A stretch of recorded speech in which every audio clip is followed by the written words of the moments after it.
Tapi kalau menurut Begawan sebaiknya Golkar tetap bergabung dengan PDIP. Sementara jika mau bertahan mengusung Pak Erlangga, elektabilitasnya jauh di bawah kandidat-kandidat capres lain.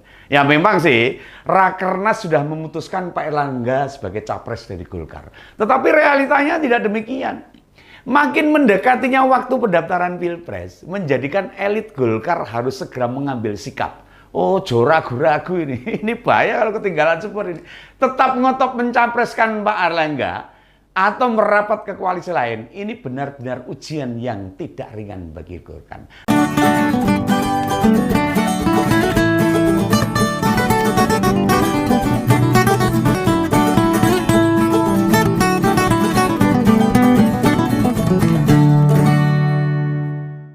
Halo, ketemu lagi dengan Om Begawan, tetap di Ngompol Ngopini Politik.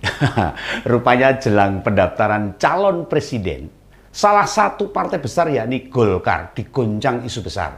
Jabatan Pak Erlangga Hartarto terancam diganti lewat Munaslup. Wah, siapa ini yang bisa menahan munculnya beragam persepsi ini? Jika gonjang-ganjing Golkar dikait-kaitkan dengan dukungan pada capres, ya meski hingga saat ini kita belum tahu loh, ketidakpastian KIB mengusung capres sendiri makin mendekati kenyataan.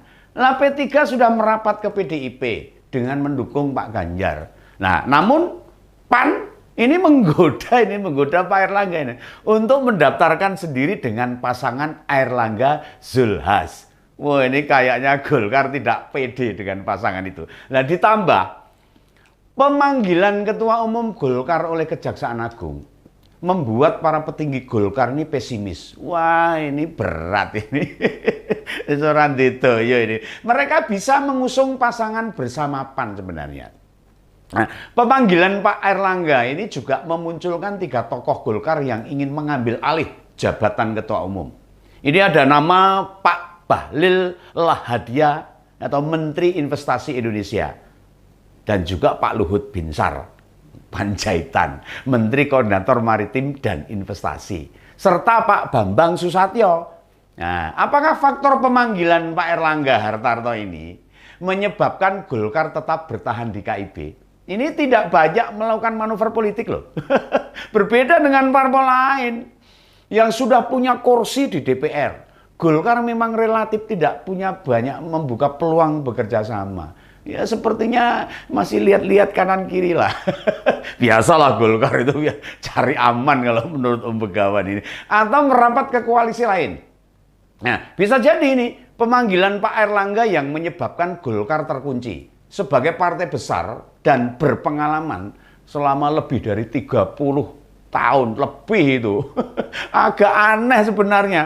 Melihat kondisi Golkar saat ini aneh nih. Oh, Begawan jadi aneh. Oh, biasanya itu jadi kartu truf kok. Oh, dia punya kartu kunci untuk koalisi-koalisi seperti tahun-tahun yang lalu. Ditambah mereka punya posisi sebagai parpol pendukung pemerintah. Ya, namun entah mengapa para petinggi partai berlambang pohon beringin itu meneng aja, diem aja itu loh. Nah, bandingkan dengan P3 atau PDIP. PDIP yang mengutus Mbak Puan bertemu Mas AHY atau pergerakan individu Pak Effendi Simbolon dan Mas Budiman Sujatmiko ketika bertemu dengan Pak Prabowo.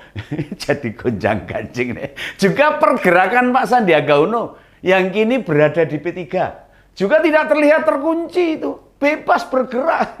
Apalagi capres Pak Prabowo maupun Pak Ganjar masih bisa kemana-mana itu. Yes, bisa bergerak, bermanuver lah. Kondisi ini tentu merugikan Golkar.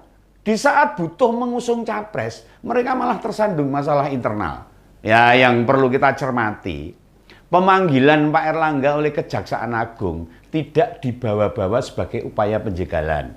Ya, memang cara menanggapi pemanggilan ketua umum yang berhadapan dengan hukum ini bagi partai bisa berbeda-beda cara sudut pandangnya berbeda-beda. Kalau mereka dari Koalisi Perubahan selalu menganggap urusan hukum itu sebagai penjegalan. Selalu yang disalahkan nanti Pak Jokowi lagi, istana lagi itu. Ya, contohnya seperti kasus Johnny G. Plate itu yang tersandung BTS. Ya, mentan Pak Syahrul Yassin Limpo atau penyidikan Formula E yang dikaitkan dengan mantan Gubernur DKI disebut sebagai penjagalan koalisi perubahan.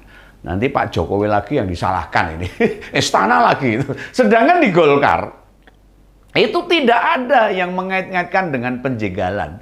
Bersih kelihatannya itu. Dan jabatan Ketua Umum Golkar tetap potensi besar untuk meniti karier politik seseorang. Ya, menanggapi banyaknya dukungan pada Pak Luhut untuk mengambil alih Ketua Umum Golkar ini tidak menjadikan dirinya benar-benar mengincar jabatan itu kelihatannya itu. Apakah Pak Luhut menunggu perkembangan politik yang belum menguntungkan saat ini? Nah, sementara Pak Bahlil itu mengaku siap mengambil alih posisi Ketua Umum Golkar. Namun beberapa elit Golkar menolak dengan alasan selama ini kontribusinya belum terlihat. Iya, memang fungsionaris DPP Golkar yang paling punya peluang ya Pak Bambang Susatyo. Di sisi lain, kekuatan jaringan Pak Bambang juga lumayan besar loh. Oh iya ini, dan berpengalaman di partai besar berlambang pohon beringin ini. Tapi apakah banyak elit di Golkar siap mendukung Pak Bambang? Ya, kalau melihat kedekatan dengan Presiden, bukan hanya Pak Bambang yang dekat, tetapi juga Pak Luhut. Ya, sama-sama senior itu. Hanya posisi yang mestinya realistis, yakni bagaimana menempatkan ketua umum yang bisa bermain cantik. Ya, mengambil keputusan paling tepat.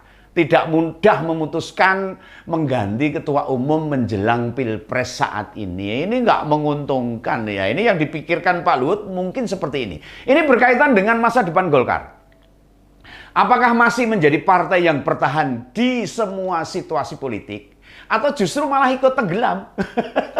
Ini ikut Demokrat, Nasdem ini. Bahaya ini partai Golkar ini kalau tidak hati-hati. Dibandingkan dengan 3 parpol pengusung koalisi perubahan. Terbukti dalam berbagai survei. Golkar masih berada di atas PKS. Oh, Nasdem dan Demokrat. Ya meski demikian, kesalahan pengambil keputusan bisa mengancam eksistensi Golkar ini. Ya sebenarnya selama ini partai yang dominan warna kuning itu relatif tidak banyak mengalami konflik. Tenang-tenang ya, ada generasi yang cukup bagus lah. Mereka sudah berpengalaman bertahun-tahun. Mereka termasuk partai yang solid. Dengan kader-kader patuh serta tidak ada manuver-manuver kader yang membahayakan partai. Tidak seperti partai-partai yang lain. Pemilih Golkar termasuk pemilih solid juga. Tidak mudah berpindah-pindah itu. Kader militan semua itu, kader Golkar itu. Kita masih ingat loh. Begitu rezim Soeharto atau Orde Baru runtuh, ternyata mereka masih mendapatkan suara besar. Bahkan tetap kokoh di 3 besar partai dengan pemilih terbanyak. Nah, sehingga isu munaslup mestinya tidak mengganggu soliditas internal partai Golkar ini. Hanya memang dalam hal pilpres tahun depan 2024 hanya Golkar yang tidak terlihat banyak bermanuver. Ataukah Golkar menunggu titah Presiden Joko Widodo atau mendukung Pak Prabowo malahan. Tapi saya pikir kalau Golkar itu sepertinya mendukung Kak Ganjar. Kelihatannya menurut Om Begawan ini. Nah, bukankah mestinya Golkar tahu? Jika sebagai kader PDIP Pak Jokowi bakal mendukung siapa? Pasti tahu.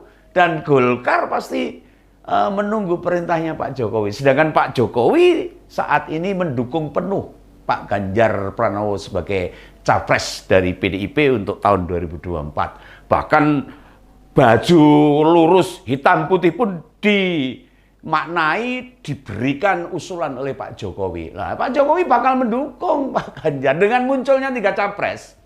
Peluang pilpres berlangsung di 2 putaran. Ini terbuka lebar kalau ada 3 pasangan. Bisa jadi hal ini membuat mereka ragu, gamang, dan takut mungkin tidak segera memutuskan merapat kemana. Ini Golkar juga mikir-mikir, oh Golkar tuh bermain cantik kok.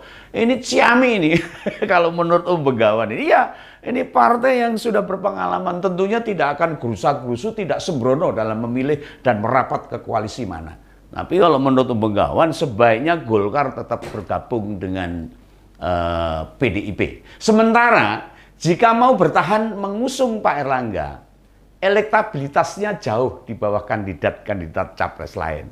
Ya memang sih, Rakernas sudah memutuskan Pak Erlangga sebagai capres dari Golkar. Tetapi realitanya tidak demikian. Makin mendekatinya waktu pendaftaran Pilpres, menjadikan elit Golkar harus segera mengambil sikap. Oh, ragu-ragu ini. Ini bahaya kalau ketinggalan seperti ini. Tetap ngotot mencapreskan Pak Erlangga atau merapat ke koalisi lain. Ini benar-benar ujian yang tidak ringan bagi Golkar. Tapi percayalah, Golkar ini adalah partai yang ciamik, partai yang penuh berpengalaman. Saya yakin Golkar tidak akan pernah takut menghadapi apapun. Tapi saya yakin Golkar akan merapat ke PDIP. Gitu ya. Salam Begawan. Sampai jumpa pada ngompol-ngompol berikutnya. Tetap di Ngompol Ngopini Politik. Sampai jumpa. Salam Begawan.